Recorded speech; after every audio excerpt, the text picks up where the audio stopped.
Bapak Ibu yang dikasih Tuhan, Shalom. Ya, selamat malam. Ya, luar biasa, kita lama tak bersubuh ya. Jadi saya rasanya lama sekali nggak ke perasaan gitu ya, karena begitu senangnya ya menikmati ibadah bersama dengan Bapak Ibu ya. Nah, hari ini saya ingin membagikan bagi kita semua kebenaran firman Tuhan mengenai gaya hidup kerajaan Allah. Ya, gaya hidup kerajaan Allah. Sejak kita terima Tuhan Yesus, Tuhan mau gaya hidup kita berubah.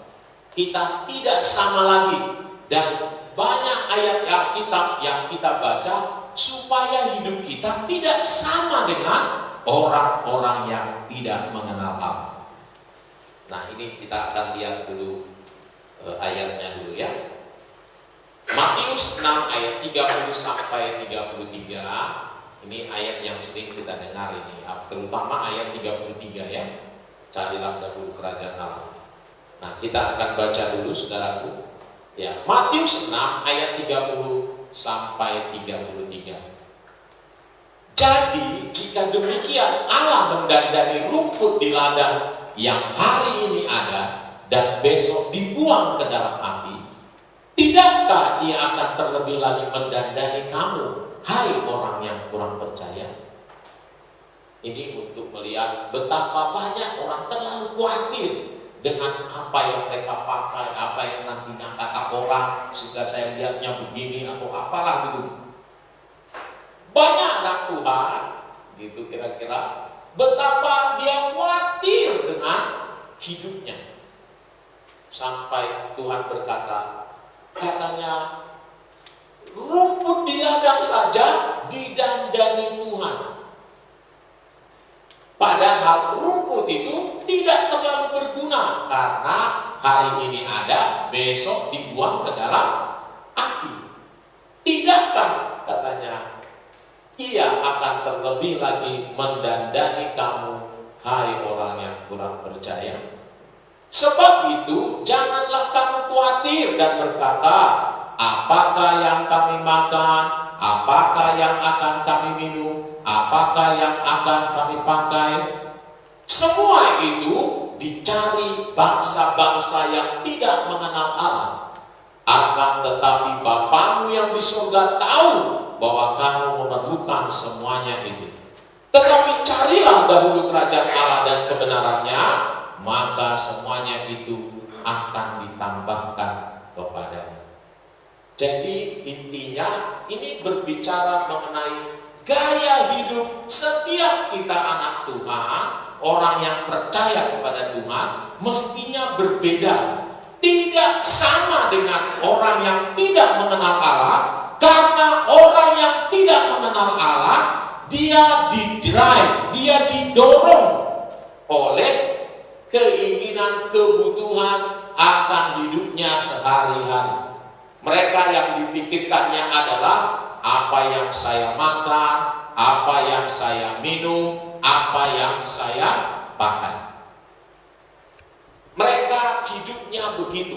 Orang yang tidak mengenal Allah.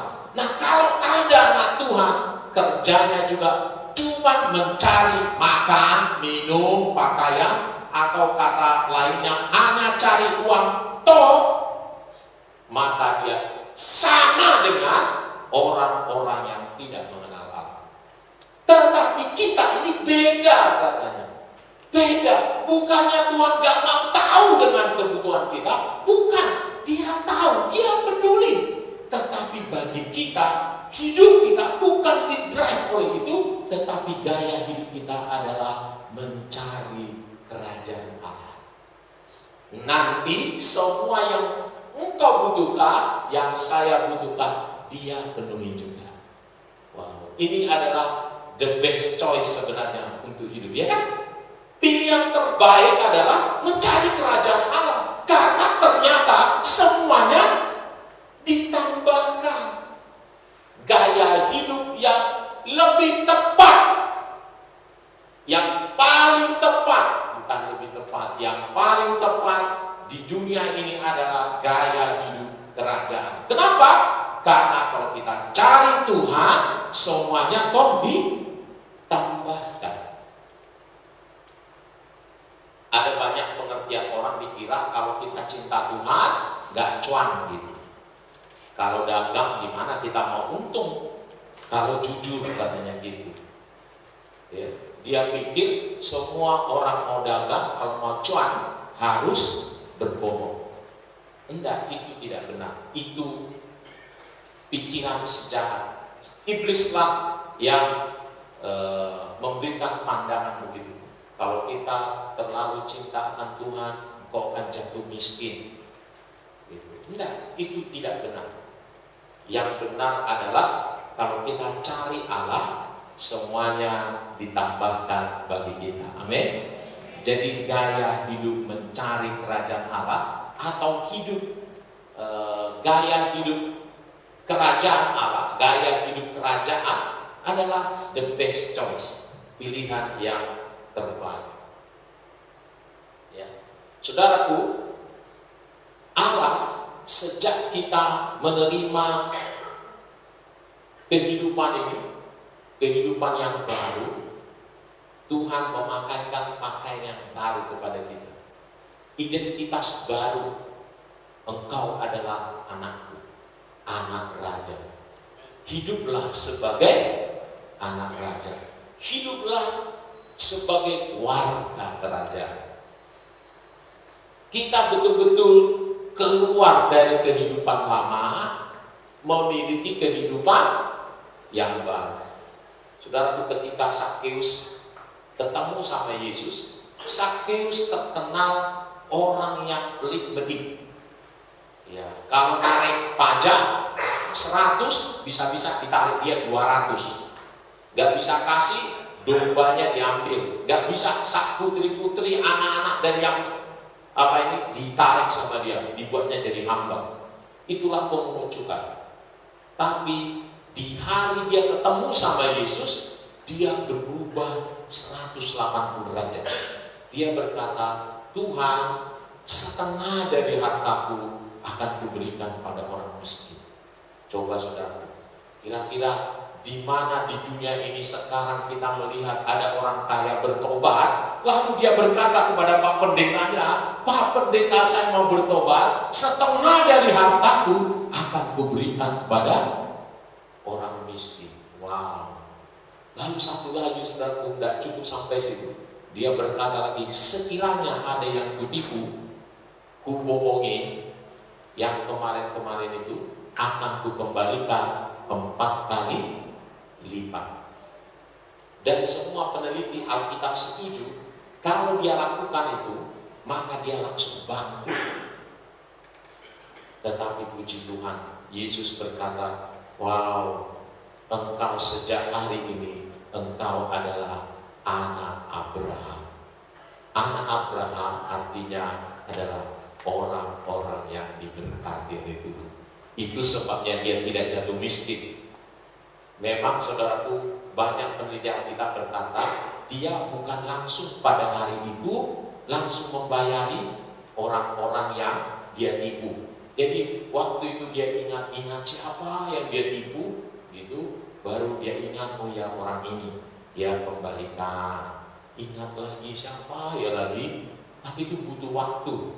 Pada waktu butuh waktu itu Allah memberkati dia begitu rupa yang luar biasa, sehingga dia tetap menjadi orang kaya. Kenapa? Anak Abraham. Kalau kita memiliki, kita berubah, kita tidak sama lagi dengan gaya hidup orang yang tidak mengenal Allah itu adalah the best choice tadi. Pasti itulah caranya kita hidup di dalam berkat Allah. Nah, Allah mau kita gaya hidup kita berbeda, ya. Tadi ayatnya, kalau ayat terakhirnya, tetapi carilah dahulu kerajaan Allah dan kebenarannya. Nah, gaya hidup yang berbeda yang bagaimana maksudnya? Yaitu gaya hidup kerajaan. Maksud gaya hidup kerajaan itu bagaimana? adalah bagaimana kita ya menghadirkan ini pengaruh Allah itu di bumi ini. Bagaimana itu? Yaitu kehendaknya, maksudnya, tujuannya untuk menghasilkan suatu budaya, nilai moral dan gaya hidup surga di bumi melalui kita ini warga kerajaan.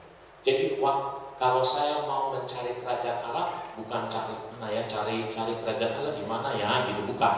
Tapi bagaimana maksud dan tujuan Allah itu ya jadi menjadi nilai budaya dalam hidup saya, lalu mempengaruhi orang-orang di sekitar saya. Nah, gaya hidupnya itu jadi kelihatan menjadi gaya hidup saya. Ketika saya bekerja, orang di sekitar saya melihat. Berkeluarga, ya tetangga-tetangga saya melihat, wow itu lain tuh anak, itu keluarga Pak Pendeta itu memang lain. Ketika saya bekerja, orang-orang klien saya juga akan berkata, wah iya terang aja dia Pak Pendeta, gitu ya. Ada nilai-nilai yang keluar, yaitu nilai maksud tujuan Allah itu keluar melalui hidup kita. Itulah namanya mencari kerajaan Allah. Bagaimana kita mempengaruhi orang-orang di sekitar kita, ya, sehingga orang-orang boleh melihat kuasa Tuhan dalam hidup kita. Amin. Nah, ada 3 area, ya, ada 3 area bagaimana gaya hidup kita ini terlihat. Ya, terlihat gaya hidup kita itu di 3 area. Yang pertama, bagaimana kita kepada Tuhan akan kelihatan. Ya, kalau saudara-saudara kita itu kelihatan sekali dia ke Tuhannya kalau ada hitam di sini, misalnya gitu kan, ada jenggotnya segini, celananya jingkrang gitu misalnya. Nah itu misalnya ada yang begitu, merasa kalau begitu dia dekat sama Tuhan. Tapi apakah anak Tuhan begitu? Jadi kata Yesus, gondrong rambutnya, mari kita rame-rame gondrong gitu. Bukan. Alkitab berkata, ya nanti kita akan lihat bagaimana kita mengasihi Tuhan. Lalu yang kedua adalah ke dalam. Di dalam diri kita ini bagaimana? Prinsip-prinsip hidup kita bagaimana? Wah. Sikap-sikap kita di dalam kita ini bagaimana? Kita lebih suka memberi atau menerima? Suka melayani atau dilayani? Sukanya dihargai atau menghargai? Menganggap diri lebih penting atau menganggap orang lain lebih penting? Nah, itu sikap dari kelihatan, itu gaya hidupnya akan kelihatan kepada diri sendiri. Lalu yang ketiga adalah keluar. Bagaimana kita memperlakukan orang lain. Ini soal melayani dan bersaksi terhadap orang lain. Apakah kita mau melayani dan bersaksi, menyatakan kemuliaan Tuhan? Kelihatan gaya hidupnya bukan hanya untuk diri sendiri, tetapi hidupnya untuk melayani Tuhan. Kelihatan. Nah, kita akan lihat satu-satu ya. Yang pertama adalah bagaimana sikapnya terhadap Tuhan. Kelihatan dari gaya hidupnya adalah Alkitab berkata, Yohanes 14 ayat 21 ini, barang siapa memegang perintahku dan melakukannya, dialah yang mengasihi aku. Orang yang mengasihi Tuhan itu terlihat dari kalau dia pelaku firman, bukan hanya pendengar. Ya, bukan hanya pendengar. Tentu baik mendengar, tetapi kalau cuma mendengar saja, Alkitab banyak berbicara kalau dia mendengar saja, maaf kalau Matius 7 bilangin jadi seperti orang bodoh. Apa itu? Orang yang membangun rumah, orang yang mendengar firman Tuhan tetapi tidak melakukannya, ia sama seperti orang yang membangun rumah di atas pasir. Orang bodoh yang membangun rumahnya di atas pasir. Kalau banjir badai datang, rusaklah. Ya, hebatlah kerusakan dari rumah itu. Kalau orang itu mendengar firman Tuhan dan melakukannya, mereka sama seperti orang yang membangun rumah di atas batu katanya. Ya. Kalau angin badai datang, dia tetap kokoh berdiri. Betapa penting bukan hanya mendengar, tapi melakukannya. Kalau Yakobus berkata lain lagi. Kalau kita cuma mendengar dan tidak melakukan, maka kita menipu diri sendiri. Ya, jadi penipu dibilangnya. Saya percaya kita semua nggak mau penipu ya. Nah, tapi banyak anak Tuhan jadi penipu karena tidak melakukan firman. Melakukan firman penting sekali. Menjadi seorang yang takut, itu artinya pelaku firman. Pelaku firman itu adalah menerima firman itu sebagai perintah, bukan sebagai undangan. Ya, saya kemarin saudaraku sedang mempraktekkan melakukan firman. Ya, istri saya mengikuti camp youth Jemaat Lamongan. Dia di Bandungan sana, campnya itu udah sampai di gunung lah menurut saya itu ya. Jadi kalau kumpul Sidomukti, tahu ya, pernah ya, naik ke atas lagi, nah itu. Jadi di sana campnya. Jadi saya tidak tahu sebelumnya di sana campnya ya. Jadi istri saya cuma pamit sama saya, Pak, saya temani dulu ya mereka camp. Oke, gitu saya bilang. Jadi pagi-pagi benar dia bel saya, Pak, saya kan mau pulang, bisa jemput saya enggak? Kebetulan pagi itu saya sangat teduh, kita harus mengasihi istri. Oke ya, mengasihi istri. Entah kenapa di dalam hati saya ini langsung berbicara begini. Nah, buktikanlah sekarang kamu mengasihi istri. Jadi saya langsung bilang, siap, laksanakan. Saya gitu sama dia. Ya. Lalu dia bilangin lagi. Ternyata istri saya pintar sekali. Pertama-tama dia bilangin, boleh nggak jemput saya? Habis itu dia beritahu, nanti ini ada makanan saya pesan. Boleh nggak sekalian nanti dibawa? Mulailah nambah ya. Oh ya, siap, laksanakan. Sekarang di mana tempatnya? Dikasihlah Google Map-nya. Singkat cerita, saya bawa itu makanan, bawa ke sana. Sampai di sana, saudaraku, belum sampai di lokasi, saudaraku, saya mengikuti Google Map yang jalannya jadi sawah. Bersyukur bawa Fortuner jadi aduh, ngeri dipikir saya. Nah, sampai ada petani, saya tanya, ini tempatnya camp itu di mana ya? Saya bilang, waduh Pak, Bapak salah jalan. Loh, kenapa? Ya ini, tapi bisa Pak, ini tinggal 200 meter lagi lah, teruskan aja. Nah, bisa mobilnya? Ya bisa Pak, cuma begini terus. Bapak tadi salah Pak, salah jalan. Nah ini Google Map-nya ngasih tahu ya begitu ya. Saya mobil istri saya nggak ada sinyal, saudara.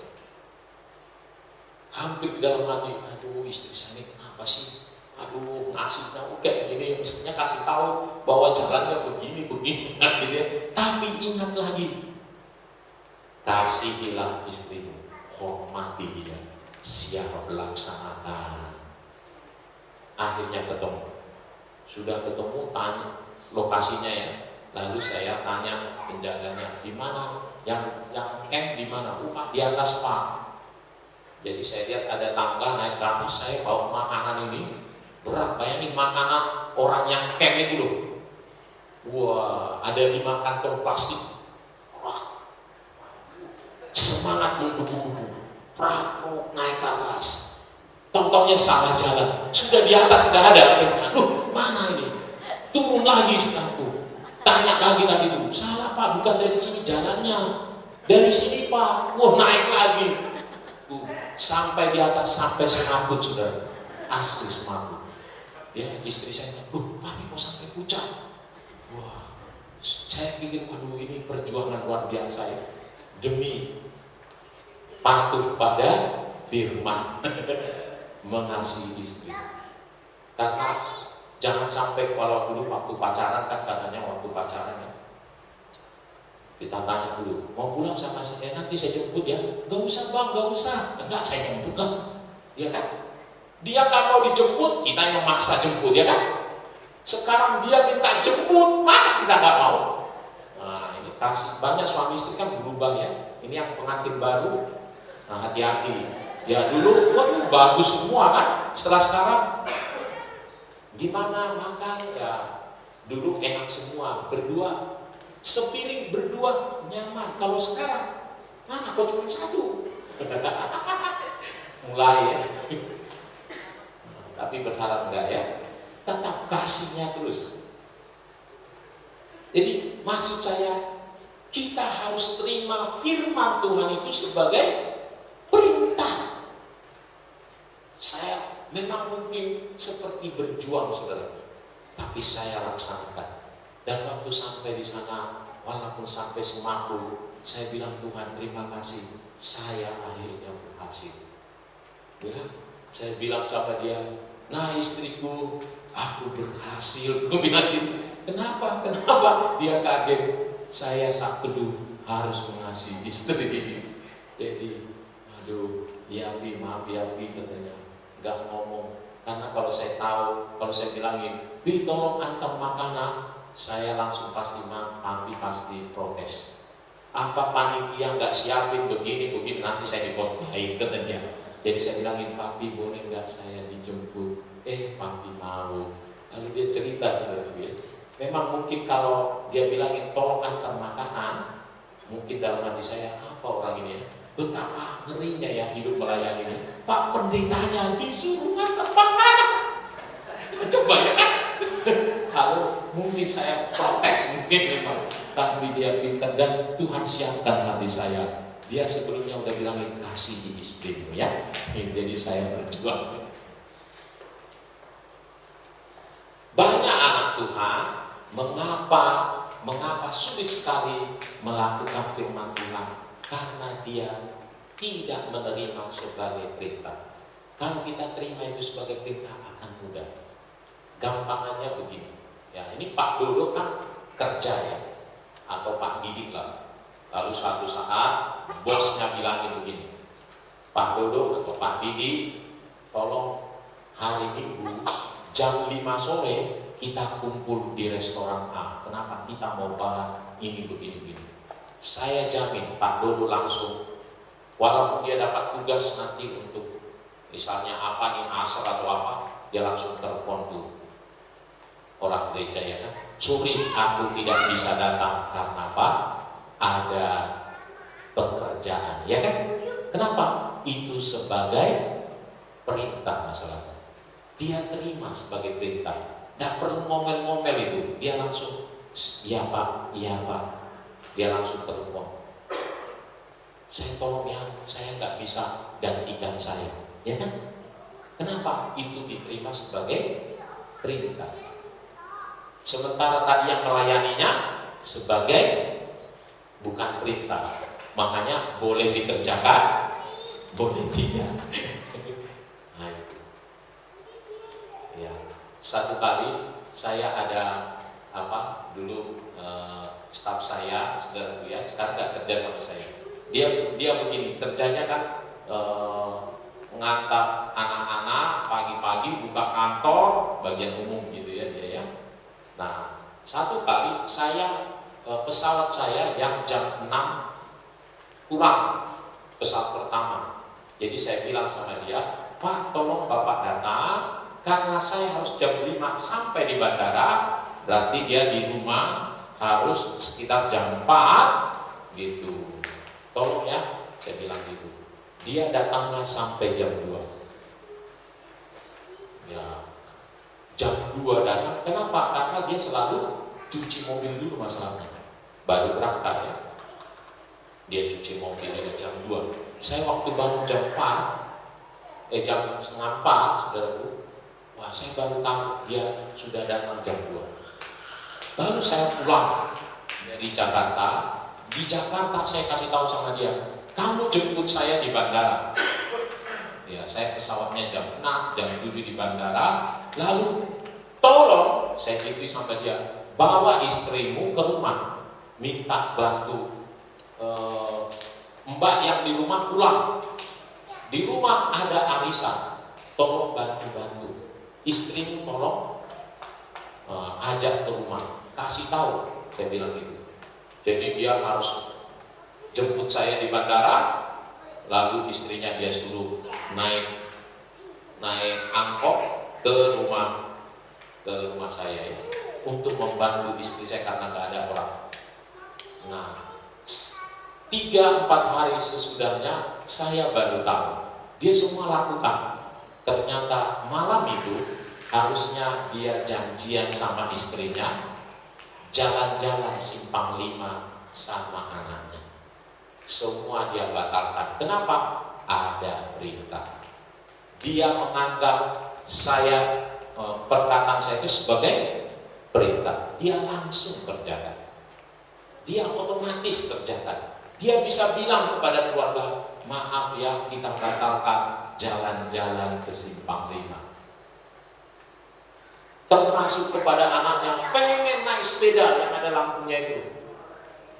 Apa namanya? Odong-odong atau apa? Nah itu anaknya. Sampai saya merasa, waduh, saya sudah merusak apanya ini. Saya bilang ini, saya panggil dia, Pak, besok kamu pulang lebih awal. Saya ngatur, saya tutup kantor. Kamu bawa anakmu, gitu. Saya kasih uang. Karena merasa, aduh, sekali dia. Saya perasaan saya jadi kayak kejam sekali.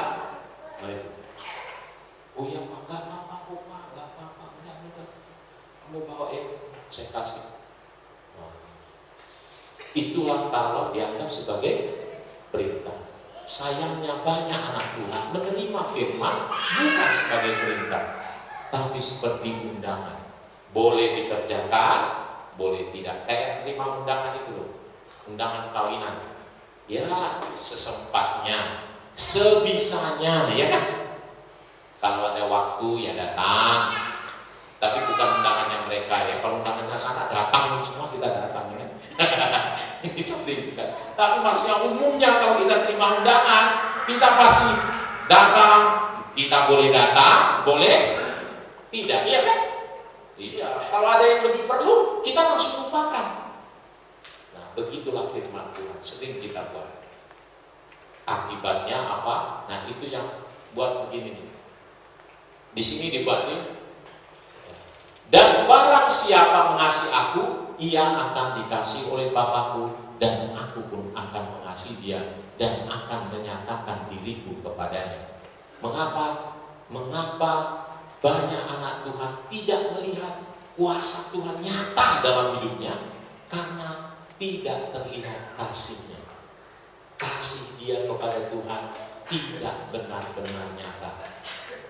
Kenapa? Karena dia bukan pelaku firman, bukan orang yang takut akan Tuhan.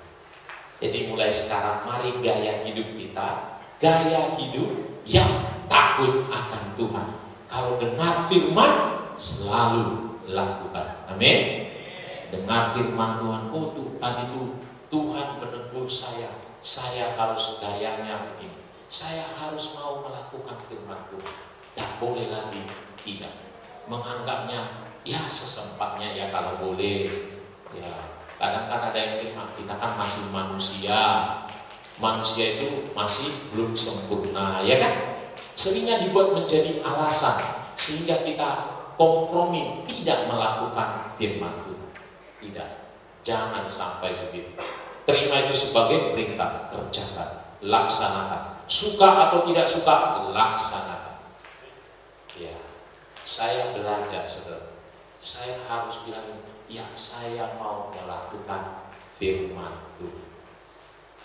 Ya, di keluarga saya, istri saya nanti ingatin saya, kamu bagaimana? Katanya kamu kan imam, ya kan? Kita kan laki-laki ini imam. Jadi saya harus pastikan anak saya sekarang di Jogja. Jadi saya harus WA dia, nah bagaimana kabar? Karena untuk cek dia pakai video call ya, gitu. Nanti diangkat dia, lalu kita ngobrol-ngobrol. Dan seperti itu, karena berjanji harus komunikasi setiap hari.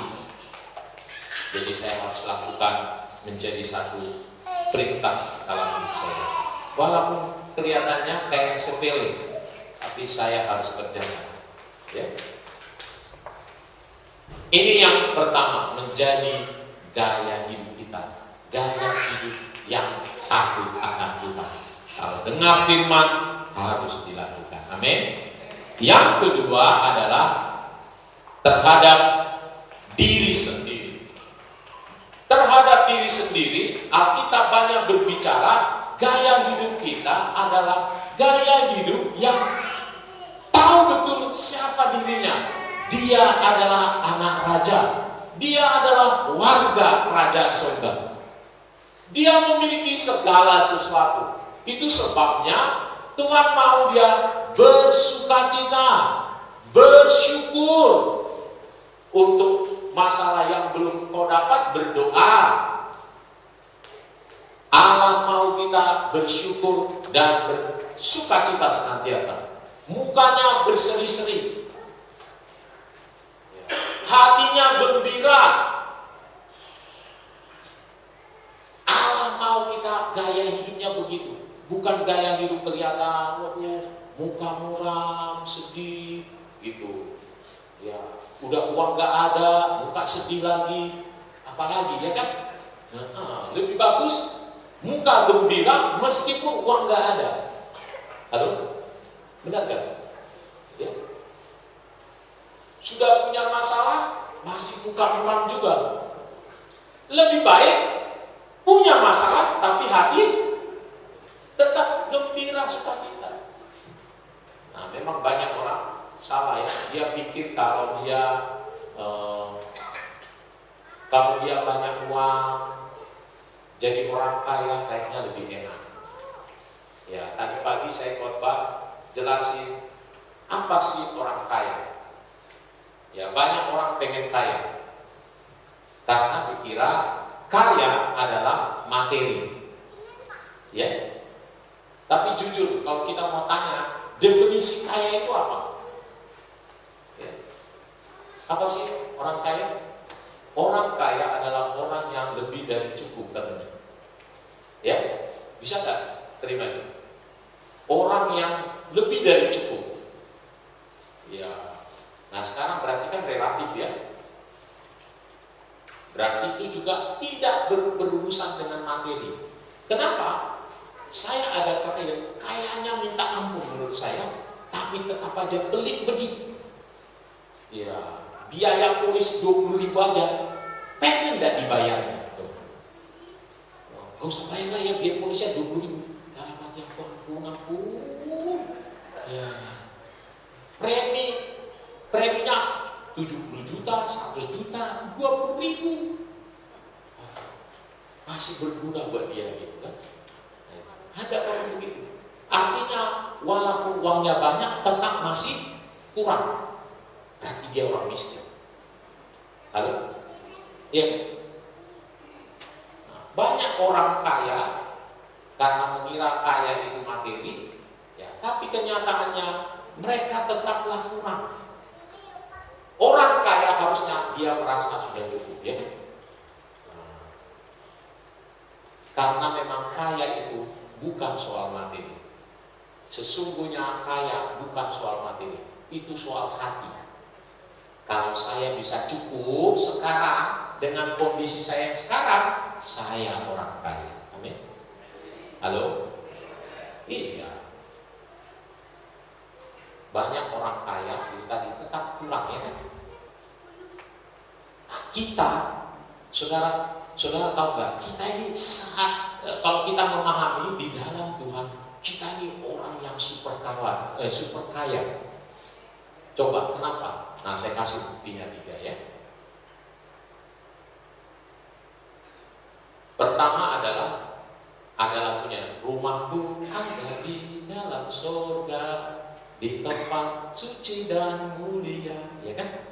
Kita punya tempat di surga yang disediakan oleh Yesus. Yesus berkata, aku pergi ke Bapa untuk menyediakan tempat bagi kita. Dan rumah kita di surga itu jalannya saja emas. Jalannya saja emas. Ya, saya pernah ke Dubai. Saya masuk makan di lantai 50 atau berapa itu di Burj Dubai. Ya. Yang kalau gambarnya kayak perahu itu. Ya, lalu papanya itu ngasih tahu pada kami dulu, dia kasih tahu itu handle hotelnya itu aja dilapisi emas. Keran lapisi emas. Semua ornamennya lapisi emas. Satu malam katanya 28 juta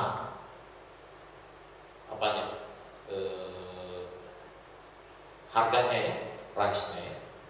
Tapi jujur ketika waktu saya mau banggain begitu, di dalam hati saya berkata, Oscar, itu gak ada apa-apanya. Rumahmu di surga, jalannya saja emas. Jalan loh, jalan bukan tempat rumahmu, jalannya saja emas. Waduh, bener gak? Makanya lagunya emas, perak dan permata tiada artinya. Ya, gak ada artinya besok-besok. Di sana itu gak ada. Jalannya aja mas. Bukankah kita orang kaya, saudara? Iya, orang kaya nih, super kaya kita ini. Iya. Jadi nggak usah terlalu merungsung. Apa bahasanya? Benar gak ya? Nah, nggak usah sampai bersedia amat. Kalaupun sekarang kau belum punya rumah yang besar mewah gitu, ya, nggak apa-apa, rumahmu besar kok di surga. Halo? Iya, besar di surga. Makanya kita bersuka cita luar biasa. Melebihi hotel Burj Dubai, Burj Al Arab, entah apapun namanya sekarang, dan ganti masalahnya. Lalu yang kedua, saudaraku ya, Alkitab berkata, Tuhan mengutus malaikatnya berkemah di sekeliling kita. Ya, benar gak? Nah, presiden aja gak ada malaikat berkemah di sekeliling dia. Penjaganya dia, ya memang ada pas pampres lah ya, tapi gak sampai berkemah. Kalau kata berkemah itu menunjukkan betapa banyaknya malaikat itu menjaga kita. Sebagai penjaga, bukankah kita keren luar biasa? Mungkin kita gak menyadarinya. Tapi saya pernah punya pengalaman, saudara.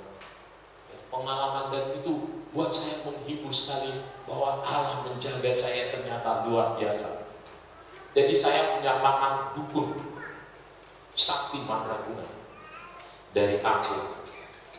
Ya, abang saya nggak kenal pada dasarnya, paman saya nggak kenal. Dia bilangin, abang saya bilangin telepon saya kasih tahu, Dek, paman kita mau ke Solo. Dia pesawatnya sampai di Semarang. Tolong diantar ke Solo. Dia pengen ke Solo. Siap, laksanakan.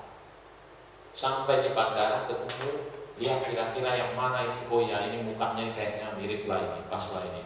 Paman saya ini, saya langsung sebut namanya. Oh ya, gitu. Tapi waktu dia lihat saya, dia agak kayak kaget gitu.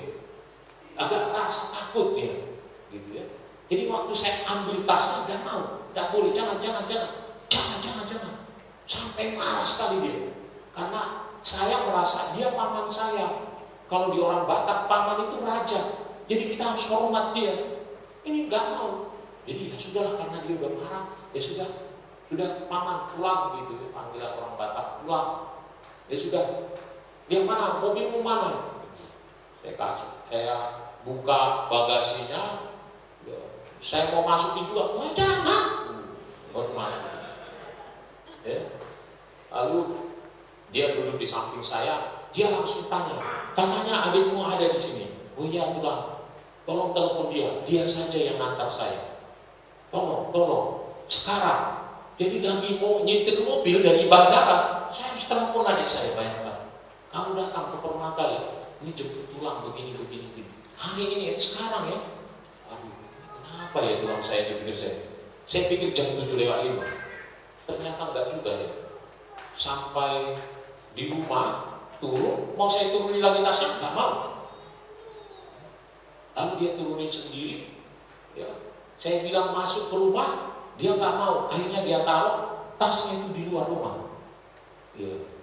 Bukan di dekat pintu, bukan loh, jauh loh. Saya ada tangga dulu, masuk ke pintu rumah, dia di ujung situ. Taruhnya, baru dia mau masuk ke rumah. Saya bilang, tasnya nanti bagaimana? Bilang, ya biarin aja di situ.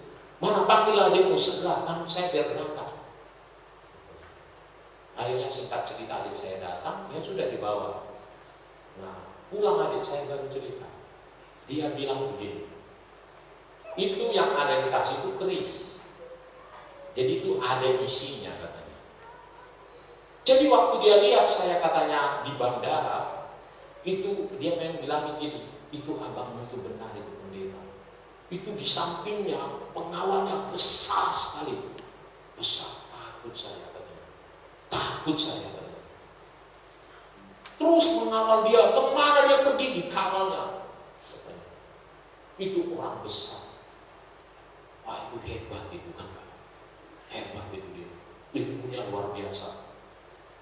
Kalau dia pegang tas saya ini, hilang langsung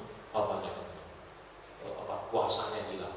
Itu sebabnya saya kasih untuk dia pegang. Saya mau nyuci ini ke sana supaya lebih sakti lagi. Masa jadi hilang semua nanti. Lalu dia bilang lagi, saudaraku, pada waktu dia di rumah katanya, di depan pintu rumah itu langsung 2 orang penjaga besar-besar, raksasa katanya.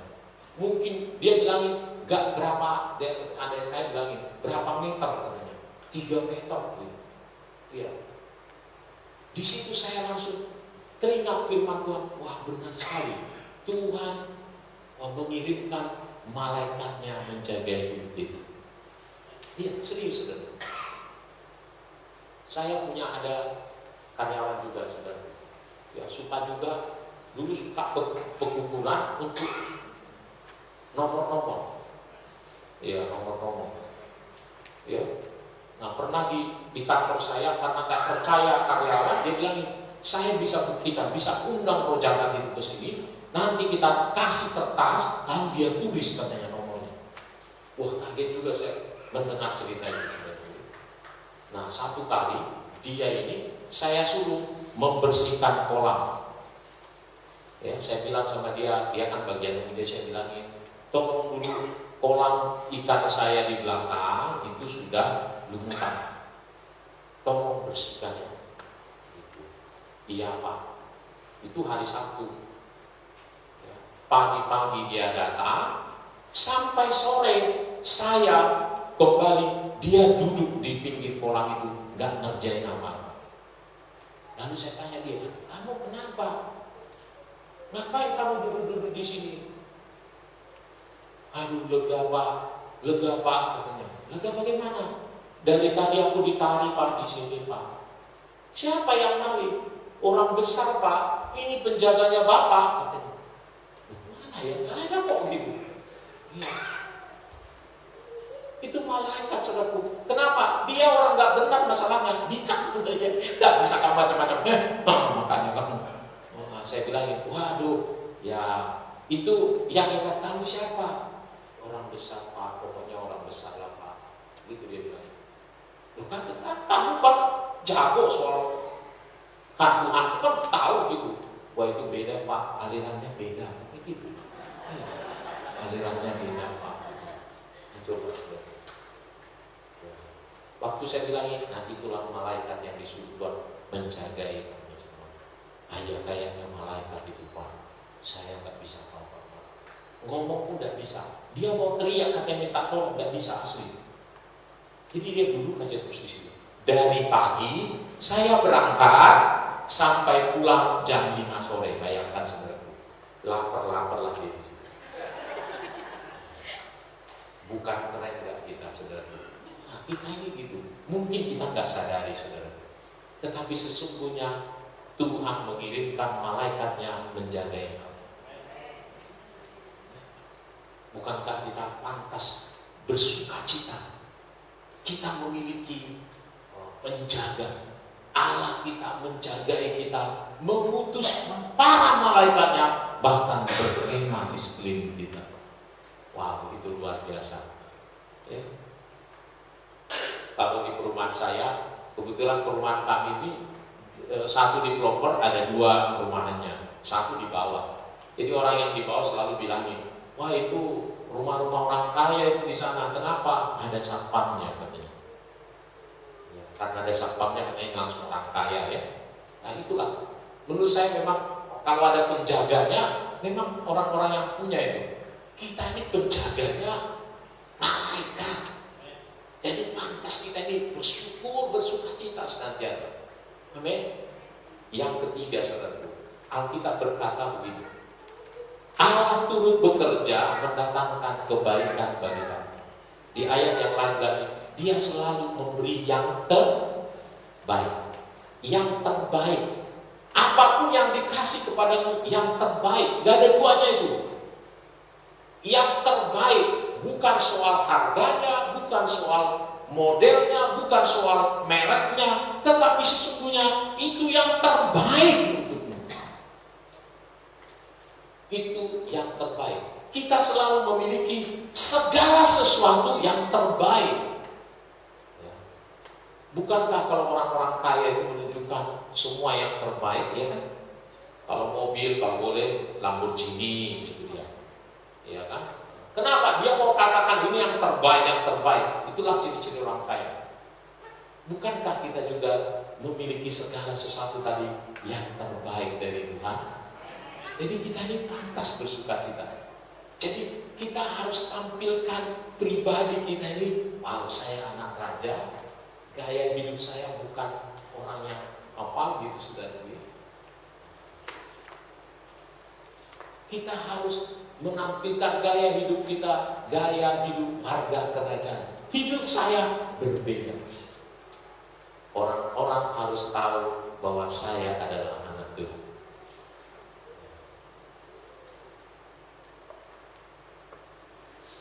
Beberapa waktu lalu saudaraku ya, kami ditelepon. Ya, istri ditelepon, ya nggak masuk-masuk, saya ditelepon. Kenapa? Karena ada mahasiswi kerasukan saudaraku. Kami ditelepon. Lalu akhirnya saya yang ditelepon, saya bilang sama istri, itu HP-mu dicari-cari, ada mahasiswi katanya kerasukan. Mami dicari ke sana. Oh ya siap. Wah saya langsung lihat, nah ini dia nih. Pasukannya ini. Ayo kita ke sana. Jam 12 malam. Ayo kita ke sana. Ayo. Dia perempuan ini matanya melotot, dipegangin sampai 8 orang. 8 orang ini dipegangin. Nah, yang ngerinya setelah dia kerasukan, yang nolong ini bukannya jadi dia jadi tambah apa, malah ikut kerasukan lagi. Ya, akhirnya sampai 8 orang kerasukan di dalam kos-kosan itu. Nah, tapi saya ingat, saya ini anak Tuhan. Saya bilang sama istri, mari kita praktekkan. Kita adalah anak raja, anaknya Tuhan. Roh yang kita terima jauh lebih besar daripada roh ini. Langsung, ayo kumpulin mereka semua. Suruh di sini aja semuanya. Ya kan tidak mungkin satu kamar kami satu-satu layarnya. Udah kumpulin semua di sini. Jangan dipegang, gitu lagi. Masukin aja sini semua. Mau ditarikin, ayo masuk. Di dalam ada yang gini-gini. Ya asli, aku gitu sudah. Diam semuanya, tenang, duduk. Ya. Keluar semuanya, sadar semuanya. Gitu. Dia langsung lihat ada. Kamu, kenapa kamu tadi begini? Nggak tahu Pak. Kamu nggak tahu Pak. Nggak tahu gitu. Lalu saya buka Alkitab, Injil, terima Tuhan Yesus berapa. Habis itu didoain. Lalu saya minta kerasukan tadi, supaya ketahuan rohnya itu apa tadi. Ya, jadi ya masih ada kalau tidak salah 5 orang masih kerasukan. 5 ini baru sebutin, tanya kenapa dia kerasukan begitu, tanya waktu lagi kerasukan, baru dia ngomong siapa dia, namanya siapa, gitu ya. Lalu suruh keluarlah. Ada yang karena benci, ternyata dia benci sama bapaknya. Ada yang ditinggal sama bapaknya, cerai gitu. Itu dia bisa kepahitan. Nah, itu dia simpan. Jadi karena ada orang kerasukan, kepahitannya itu mulai menimbul, dia mulai memanifestasikan diri. Nah, gitu ya. Singkat cerita, pokoknya kalau kita percaya pada Tuhan, kita bisa nyatakan kemuliaan Tuhan. Ya. Di jemaat Rubaan ada juga orang, ya ada ibu-ibu ya, dia berdoa katanya, diminta oleh temannya satu kantor untuk ke rumahnya mendoakan, padahal latar belakang lain. Lalu dia berdoa, dia pikir saya ini anak Tuhan, jadi saya bisa berdoa juga. Pergi, dia kaget, ternyata semua keluarga itu kumpul. Waduh, saya siapa ya kok sampai orang ini kumpul semua. Tapi dia ingat lagi, ini ada saya ini anak Tuhan ini. Lalu, udah Pak, semua jimat-jimat semua apa itu taruh di sini, kita buang. Begitu ditaruhin semua katanya. Masih ada Pak. Saya dalam hati saya juga, kata dia, kayaknya masih ada. Jadi terus saya berdoa, yang mana ya? Apalagi Pak, tolong Pak, yang ada, kayaknya ada yang besar Pak, ada yang besar. Akhirnya terakhir bapaknya ini bilang, ya memang yang besar apa itu loh, kepala rusa atau apa loh saya. Jadi kepala rusa yang dibuka, di dalamnya ada dibuat lalu didoain. Kenapa mereka minta didoain? Kan mereka sudah ketakutan, terus merasa dihantui, ya. Ada banyak kadang kecelakaan apa katanya, jadi takut mereka. Perlu orang didoa, perlu ada pendoa untuk mengusir katanya. Nah itu ibu-ibu saudara. Percaya nih. Mari kita menjadi orang yang terhadap diri sendiri bangga. Alkitab berkata begini, 2 Petrus itu, kamulah bangsa yang terpilih, imamat yang rajani, bangsa yang kudus, umat kepunyaan Allah sendiri, untuk menyatakan perbuatan-perbuatan yang besar dari Dia. Jadi gaya hidup kita mempertontonkan aku anak Tuhan. Hidup saya penuh ucapan syukur, penuh sukacita. Jadi bersyukur dan bersukacita. Yang ketiga adalah keluar kepada orang lain adalah pekerjaannya melayani. Alkitab berkata begini, kamu adalah terang, kamu adalah garam dunia. Jika garam itu menjadi tawar, dengan apakah ia dihasilkan? Tidak ada lagi gunanya selain dibuang dan diinjak orang. Kamu adalah terang dunia. Kota yang terletak di atas gunung tidak mungkin tersembunyi. Lagi pula orang tidak menyalakan pelita lalu meletakkannya di bawah gantang, melainkan di atas kaki Dia sehingga menerangi semua orang di dalam rumah itu. Demikianlah hendaknya terangmu bercahaya di depan semua orang mereka, supaya mereka melihat perbuatanmu yang baik dan memuliakan Bapamu yang di surga. Allah mau hidup kita terhadap orang lain itu menjadi berkat, berbuah. Ya.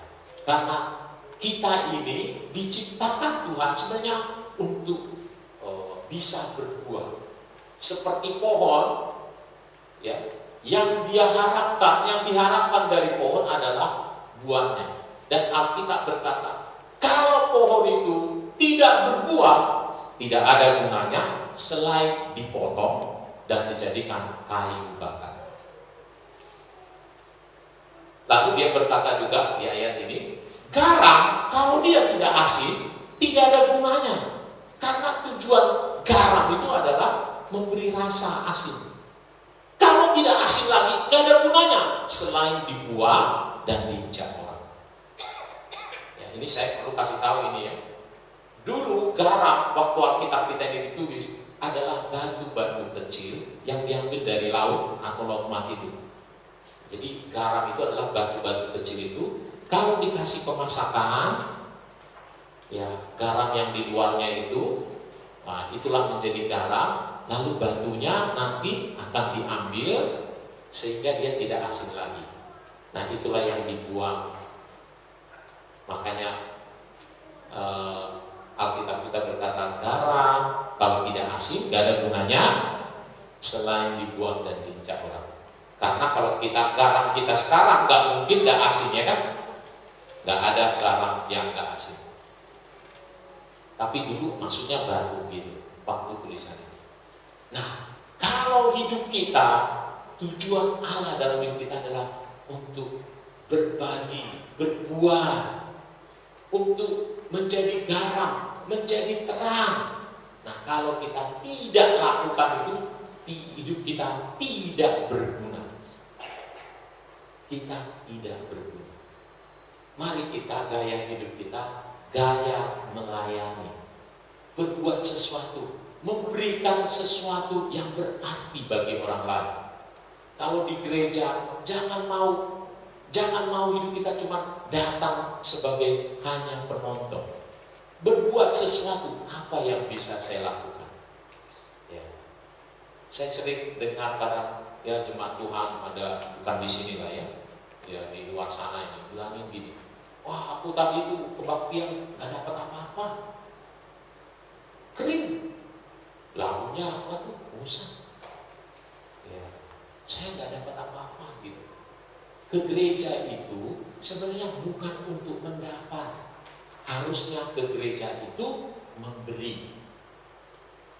Kalau setiap kita ingin mendapat, siapa yang ngasih? Benar nggak? Semua nggak akan mendapat apa-apa. Karena semua menunggu mendapat. Tangannya semua begini ya kan? Tapi kalau cuma setiap kita pengen memberi, yang dapat siapa? Yang kita juga ya kan? Halo? Nah, jadi salah ada orang kalau datang itu ingin hanya mendapat. Harusnya dia datang untuk memberi. Ketika dia memberi perhatian, memberikan senyum, ya menolong orang berdoa.